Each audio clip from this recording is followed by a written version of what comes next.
Hello everyone, welcome to Engineering Solution. Please like, share and subscribe this channel to get the next videos.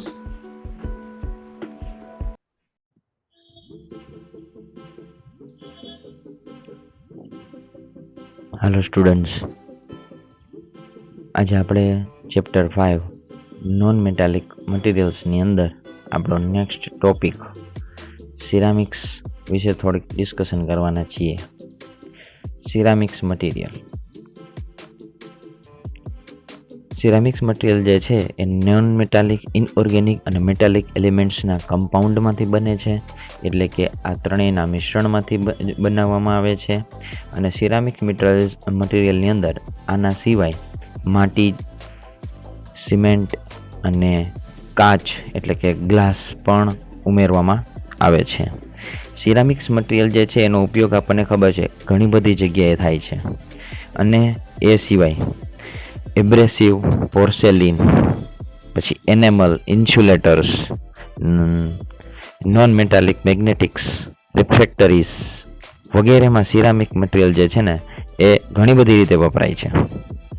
વિશિષ્ટ પ્રકારના ceramic જે છે એ બી ceramics એ electrical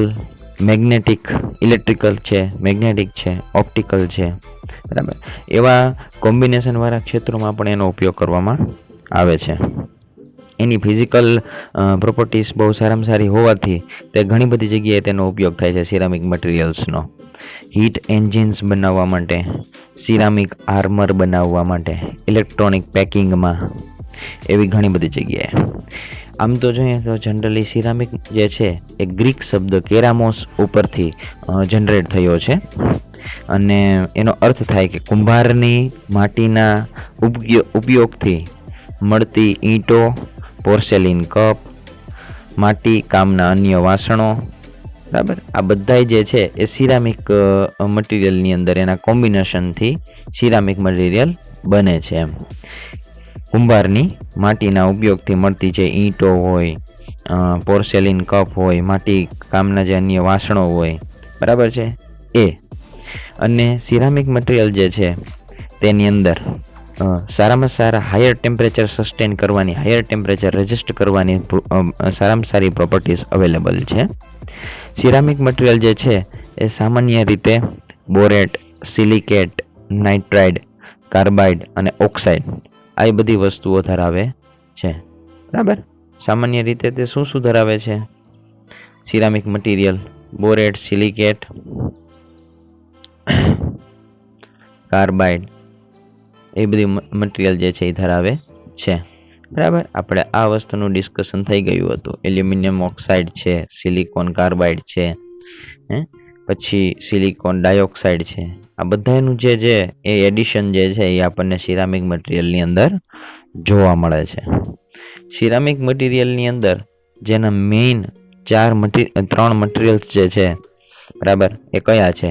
તો કે clay products, માટીની બનાવટ, પછી રિફ્રેક્ટરીઝ મટીરિયલ્સ, એ આપણે આગળ ડિસ્કશન કરશું, અને ગ્લાસીસ એટલે કે કાચ. આ ત્રણેય જે છે એ એક નોર્મલ જે છે ટાઈપ્સ જે છે સિરામિક મટીરિયલના. સિરામિક મટીરિયલનું જે ક્લાસિફિકેશન જે છે કે ભાઈ સિરામિક મટીરિયલને કઈ રીતે વર્ગીકૃત કરી શકાય, તો સિરામિક મટીરિયલ જે છે એ તેના કામગીરી પ્રમાણે, એટલે કે અકોર્ડિંગ ટુ વર્ક અને અકોર્ડિંગ ટુ સ્ટ્રક્ચર, એટલે કે તેના બંધારણ પ્રમાણે, એવી રીતના બે રીતે એને તમે વર્ગીકૃત કરી શકો. કામગીરી પ્રમાણે જોઈએ તો એની અંદર બ્રિક્સ આવે, બરાબર. પછી એલ્યુમિના, સિલિકા, પછી ટાઇલ્સ. આ સિવાય ગ્રેનાઇટ, સેન્ડસ્ટોન, પછી કલરફુલ ગ્લાસીસ, પછી window glasses. That all are the according to work classification of ceramic materials. અને અકોર્ડિંગ ટુ સ્ટ્રક્ચર એટલે કે બંધારણ તરીકે જોઈએ તો એની અંદર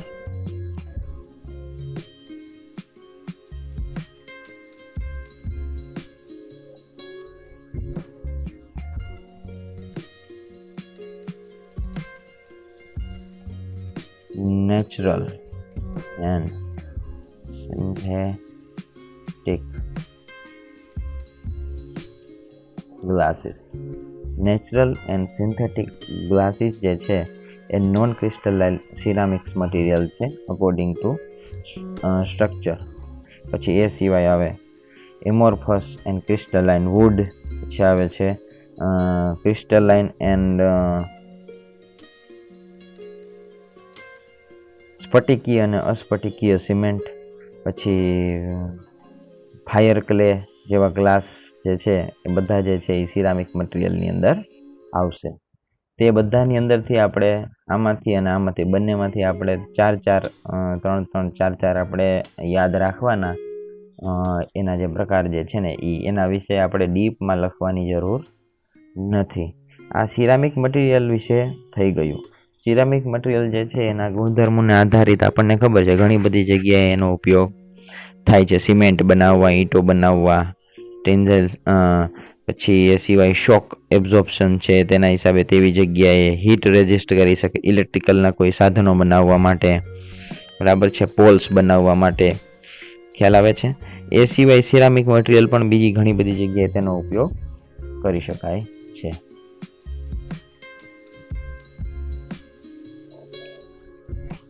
ઓકે, તો આપણો નેક્સ્ટ જે ટોપિક જે છે ચેપ્ટર 5 ની અંદર તે 1 મિનિટ તે જે છે એ આપણે અત્યારે કમ્પોઝિટ્સ મટીરિયલ જે છે એ જોઈએ છીએ. કારણ કે કમ્પોઝિટ મટીરિયલની અંદર સિરામિક્સ, રબર્સ, પ્લાસ્ટિક્સ, પોલિમર્સ એવા 2-3 એલિમેન્ટ્સનું કોમ્બિનેશન છે. એટલે કમ્પોઝિટ મટીરિયલ્સની અંદર આપણે જોઈએ તો it's an combination of any two from metals and alloy, ceramics, polymers, બરાબર છે. તે આ 3માંથી કોઈ પણ 2નું કોમ્બિનેશન છે. મેટલ્સ અને અલોયસ, સિરામિક્સ અને પોલિમર્સ, આમાંથી કોઈ પણ 2નું તમે કોમ્બિનેશન કરશો એટલે તમને કમ્પોઝિટ મટીરિયલ મળી જશે. તેની અંદર મુખ્યત્વે 2 પ્રકાર છે. એક નેચરલ છે એટલે કે તેની અંદર વુડ, અને એક મેન મેડ છે. એની અંદર આવે એફઆરપી એટલે કે ફાઈબર રીઇન્ફોર્સ્ડ પ્લાસ્ટિક. એ 2 પ્રકાર છે. મેન મેડની અંદર એફઆરપી આવે અને નેચરલની અંદર wood. that both are composite material. બરાબર. હવે એ સિવાય કમ્પોઝિટ મટીરિયલ જે છે એના 3 ક્લાસિફિકેશન બને છે. એટલે કે 3 એનું વર્ગીકૃત, 3 રીતે એને તમે વર્ગીકૃત કરી શકો. એમાં પહેલું આવે છે એ છે પાર્ટિકલ રીઇન્ફોર્સ્ડ કમ્પોઝિટ. નેક્સ્ટ આવે છે ફાઈબર રીઇન્ફોર્સ્ડ કમ્પોઝિટ, અને થર્ડ આવે છે સ્ટ્રક્ચરલ કમ્પોઝિટ. આ 3 પ્રકાર જે છે એ પોતાની અંદર એક વિસ્તૃત જે છે આખી રચના ધરાવે છે. આપણે એની અંદર બહુ ડીપમાં જવાનું નથી. આપણે કમ્પોઝિટ મટીરિયલની અંદર થોડુંક ડિસ્કશન કરીએ કે જેમ આપણે વાત કરી કે આ કોઈ પણ આ 2નું કોમ્બિનેશન કરવાથી આપણને મળી શકે છે. બરાબર. 2 કે તેથી વધારે મટીરિયલ જે છે એને તમે ઉપયોગ કરી અને કમ્પોઝિટ મટીરિયલ બનાવી શકો છો. એની અંદર તમે ઈચ્છિત ગુણધર્મો પણ જનરેટ કરી શકો છો. તે શું કરે છે તો કે ભાઈ તે 2 મટીરિયલ એટલે કે 2 આખી એક એલિમેન્ટ્સ જે છે 2 એલિમેન્ટ્સના જે પ્રોપર્ટીઝ જે છે એ બંનેનું કોમ્બિનેશન કરી અને એક વધારે હાર્ડર, વધારે સ્ટ્રેન્થ અને વધારે કેપેસિટી વાળા મટીરિયલ જે છે એ જનરેટ કરી આપે છે. તેની અંદર ડક્ટિલિટી છે, સ્ટ્રેન્થ છે, મેલિબિલિટી છે. એ બહુ મેલિબિલિટી ઓછી થઈ જાય અને ડક્ટિલિટી ને આ બધી વસ્તુઓ ઓછી થઈ જાય અને એની અંદર સ્ટ્રેન્થ ને છે એ બધી વસ્તુઓ વધવા માંડે. બરાબર. અને એ સિવાય એનો ઉપયોગ જે છે એ ગ્લાસ રીઇન્ફોર્સ્ડ પ્લાસ્ટિક જે છે એ પણ એક મેન મેડ મટીરિયલ છે. ગ્લાસ રીઇન્ફોર્સ્ડ પ્લાસ્ટિક, બરાબર, જીઆરપી. બરાબર. અને એની અંદર ફાઈબરની સ્ટ્રેન્થની અને પ્લાસ્ટિકના શોક રેઝિસ્ટન્સની જે છે એ બંનેની એની અંદર કોમ્બિનેશન પ્રોપર્ટીઝ આપણને મળે છે. અને તેના હિસાબે એનો ઉપયોગ જે છે એ એરક્રાફ્ટ ફિટિંગમાં થાય, મોટર કારની બોડી બનાવવા માટે થાય છે, પછી વાહનની જે આઉટર બોડી ને એ બધી વસ્તુ આપણે છે હલ બનાવવા માટે થાય છે, બરાબર. અને એ સિવાય ઘણા બધા ઇન્સ્ટ્રુમેન્ટ્સ ને એ બધી વસ્તુઓ બનાવવા માટે પણ એનો ઉપયોગ થાય છે. હવે કમ્પોઝિટ મટીરિયલ જે છે એનું ક્લાસિફિકેશન, જો એનું મેઇનલી ક્લાસિફિકેશન આપણે ડીપમાં જોઈએ તો કમ્પોઝિટ મટીરિયલ જે છે એની અંદર લેયર્ડ કમ્પોઝિટ્સ, ફાઇબર રીઇન્ફોર્સ્ડ કમ્પોઝિટ્સ અને પાર્ટિકલ કમ્પોઝિટ્સ, આવી રીતના 3 પ્રકાર પડે છે. તો તમને ક્લાસિફિકેશન ઓફ કમ્પોઝિટ મટીરિયલ પૂછે એટલે તમારે આ 3 વસ્તુ જે છે એ લખવાની રહેશે. એમાં લેયર્ડ કમ્પોઝિટની અંદર શું આવે? પ્લાયવુડ. આપણને ખબર છે પ્લાયવુડની અંદર જે છે ને એ ડિફરન્ટ લેયર્સ હોય, એક પછી એક લેયર્સ હોય, જુદા જુદા ઓરિએન્ટેશનના એક પછી એક પડો જેના ગ્રેન્સ ભિન્ન ભિન્ન પ્રકારના હોય છે તેવા પાતળા પડોનું એલ્યુમિનેટેડ મટીરિયલ જે છે એ જનરેટ થાય છે, એટલે એને પ્લાયવુડ કહેવાય. ફાઇબર રીઇન્ફોર્સ્ડ કમ્પોઝિટ એટલે શું? તો કે એ ફાઇબર ગ્લાસ જેમાં હોય એને FRC કહેવામાં આવે. તો એની અંદર આવે ગ્લાસ ફિલામેન્ટ, યાંત્રિક સ્ટ્રેન્થ મેળવવા માટે, પોલિમર મેટ્રિક્સ ફિલામેન્ટ્સને આવરી લેવા માટે, અને બોન્ડિંગ એજન્ટ્સ ગ્લાસ કે પોલિમર જોડવા. આ ત્રણેય જે છે એ ફાઇબર રીઇન્ફોર્સ્ડ કમ્પોઝિટ મટીરિયલ જે છે એનો ઉપયોગ અને એના મટીરિયલના ટાઈપ્સ છે. પછી નેક્સ્ટ આવે પાર્ટિકલ કમ્પોઝિટ્સ. પાર્ટિકલ કમ્પોઝિટ્સની અંદર એક મટીરિયલના પાર્ટિકલને બીજા મટીરિયલના મેટ્રિક્સમાં ભેળવવામાં આવે છે, એને કહેવામાં આવે પાર્ટિકલ કમ્પોઝિટ. જ્યારે આપણે કમ્પોઝિટ મટીરિયલ વિશે લખીએ ત્યારે ત્યાં આપણે એનું ઇન્ટ્રોડક્શન છે, એની થોડીક માહિતી છે, બરાબર, એનું કેમાંથી એનું કોમ્બિનેશન જનરેટ થાય છે, એના બંને સોર્સિસ છે, અને આપણે આ મટીરિયલ જે છે પાર્ટિકલ રીઇન્ફોર્સ્ડ ફાઇબર અને સ્ટ્રક્ચર, આના વિશે જો માહિતી મળે તો ઓકે, બાકી એટલું આપણે લખી અને આ લખી નાખવાનું, એટલે આપણું એના વિશે શોર્ટ નોટ કમ્પ્લીટ થઈ ગઈ.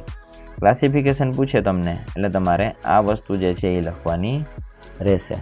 હવે તમારો ક્વેશ્ચન છે, તમને હું એક ક્વેશ્ચન પૂછું છું, ઓકે. આ FRP જે છે એનું ફૂલ ફોર્મ શું છે એ તમારે મને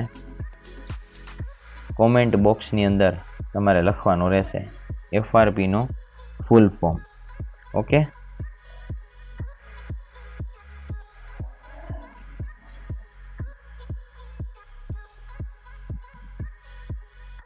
what is insulating material? Insulating material એટલે કે આપણને એનું ગુજરાતી ખબર જ છે કે અવાહક material. It will not transfer any electrical current into one side to another side, or not it will resist electrical current. Insulating material એટલે જે શું છે તો કે ઇલેક્ટ્રિકલ કરંટ જે છે એને રેઝિસ્ટ કરે છે. It is a high electrical resistive materials. Non-conducting materials is also called non-conducting, બરાબર છે. અવાહક મટીરિયલ એને કહેવામાં આવે છે. પછી used as insulating material between electrical wires. આનો ઉપયોગ ક્યાં થાય છે સામાન્ય રીતે? તો કે કોઈ પણ બે વાયર હોય તે વાયરની વચ્ચે એક અવાહક મટીરિયલ તરીકે એનો ઉપયોગ થાય છે, અને એના માટે ઇલેક્ટ્રિકલ સર્કિટની અંદર પણ આનો ઉપયોગ થાય છે. અને એ સિવાય કેપેસિટર્સની અંદર મટીરિયલ્સ, જે કેપેસિટર્સના મટીરિયલ્સ હોય તો તેની અંદર પણ આનો ઉપયોગ થાય છે. Electrical insulators are generally it's all maybe somewhat are ceramics materials. તેઓ એમાં પણ ઘણા બધા જે છે ને સિરામિક મટીરિયલ્સ પણ હોય છે, બરાબર. આ મટીરિયલ જે છે ને એ પોતાનામાંથી વીજ પ્રવાહનો ફ્લો એ થતો અટકાવવાનો એક સારામાં સારો ગુણધર્મ ધરાવે છે. સિરામિક મટીરિયલ તે ધરાવે છે, અને તે જ વસ્તુ ઇન્સ્યુલેટિંગ મટીરિયલ પણ ધરાવે છે. That's why it contains ceramic material. હવે સિરામિક મટીરિયલ્સની અંદર આમ જોઈએ ને તો એનો ડાઇલેક્ટ્રિક કોન્સ્ટન્ટ, પાર વીજ સામર્થ્ય જે છે એ ગ્રેટર ધેન 1 છે, બરાબર. અને આ સિવાય થોડી ઘણી ઇમ્પ્યુરિટીઝ નાખીને તમે ચીપ ઇન્સ્યુલેટિંગ મટીરિયલ્સ પણ બનાવી શકો, સસ્તા ઇન્સ્યુલેટિંગ મટીરિયલ્સ પણ બનાવી શકો છો. that all are available in the market, we know that, બરાબર. અને એમાંથી થોડીક વસ્તુ આપણે અત્યારે અહીંયા જોઈએ કે ક્લાસિફિકેશન ઓર સે ટાઈપ્સ ઓફ ઇન્સ્યુલેટિંગ મટીરિયલ્સ. તમને એમ કહે કે ઇન્સ્યુલેટિંગ મટીરિયલના પ્રકાર જણાવો, ઇન્સ્યુલેટિંગ મટીરિયલનું ક્લાસિફિકેશન આપો. ઓકે, તો what you to write insulating material heat resistive and electrical resistive. Insulating મટીરિયલની અંદર સામાન્ય રીતે આ બંને વસ્તુ હોય છે, heat resistance and electrical resistance. તો heat resistance which types? Asbestos, glass wool, gasket, thermocol, polyurethane foam, PUF, puff, and rubber. Rubber, we all know that rubber is also one type of insulating material. વીજ અવરોધક એટલે કે electrical resistive material, and in this glass, mica, ceramics, asbestos, and resin, that all are the electrical resistive material. Okay, તો આ જે છે આ classification છે. હવે નેક્સ્ટ આવે છે એબ્રેસિવ મટીરિયલ. બટ હિયર આપણે થોડીક વાત કરી લઈએ એસ્બેસ્ટોસની. બરાબર છે. તો એસ્બેસ્ટોસ જે છે ને એ સામાન્ય રીતે કેવું હોય, its colour is grey, white and brown. Its colour is grey, white and brown. And also its resistive of acid and base. Acid અને બેઝ બેયની અંદર જે બેયની સાથે જે છે ને આ અવરોધકતા ધરાવે છે એસ્બેસ્ટોસ. બરાબર. અને then after highly resistive of heat, noise and electric current. બરાબર. ગ્લાસ વૂલ જે એસ્બેસ્ટોસ જે છે ને એ ઉષ્મા, અવાજ અને વિદ્યુતનું પણ સારામાં સારો એક અવરોધકતાનો ગુણધર્મ ધરાવે છે. અને વિદ્યુત અવરોધ તો સારામાં સારો ધરાવે જ છે, ઇલેક્ટ્રિકલ રેઝિસ્ટિવ તો છે જ. એટલે તમારે આ બધી વસ્તુઓ એસ્બેસ્ટોસમાં લખી શકાય. નેક્સ્ટ આવે છે ગ્લાસ વૂલ. તો ગ્લાસ વૂલની અંદર આપણે વાત કરીએ તો it's also a good heat resistive material. બરાબર. And also high tensile strength. Glass wool જે છે એ સારામાં સારી ટેન્સાઇલ સ્ટ્રેન્થ ધરાવે છે અને હાઈ ટેમ્પરેચર સસ્ટેન એબિલિટી. તે હાયર ટેમ્પરેચર સસ્ટેન કરી શકે તેવી એબિલિટી ધરાવે છે. Okay, then also we can somewhat explain about glass. Glass is also a non-carbonic material. We know that. બરાબર. અકાર્બનિક non-carbonic electrical resistive material, non conducting material છે glass. બરાબર. ખબર છે આપણે કે વિદ્યુતનો અવાહક છે ને અકાર્બનિક મટીરિયલ છે. અને main content of glass is SiO2 which is called silica. બરાબર. આનો મેઇન કન્ટેન્ટ છે. બરાબર. અને ડાયઇલેક્ટ્રિક સ્ટ્રેન્થ પણ સારામાં સારી ધરાવે છે, એપ્રોક્સિમેટલી 4 to 10%. ઓકે. અને ધેન આફ્ટર માઇકા. તો માઇકાની અંદર થોડું ઘણું જોઈ લઈએ. Mica its an crystalline material, એક સ્ફટિકીય મટીરિયલ છે. બરાબર. અને in which we have see if you see mica its an thin layer. બરાબર. એની અંદર જે છે ને પાતળા પડો હોય. બરાબર. આમ થિન લેયર્સ હોય તો એ માઇકા મટીરિયલ હોય. બરાબર. Good dielectric strength and also mechanical strength. બરાબર. સારામાં સારું પારવીજ અને યાંત્રિક સ્ટ્રેન્થ જે છે એ માઇકા જે છે એ ધરાવે છે. ઓકે. તો આ જે છે એ મટીરિયલ વિશે થોડી ઘણી માહિતી આપણે છે. આમ તો જનરલી આપણે આના વિશે ડીપમાં માહિતી લખવાની કદાચ નહીં આવે, પણ જેટલું આવશે એ આટલું આવશે. ઓકે.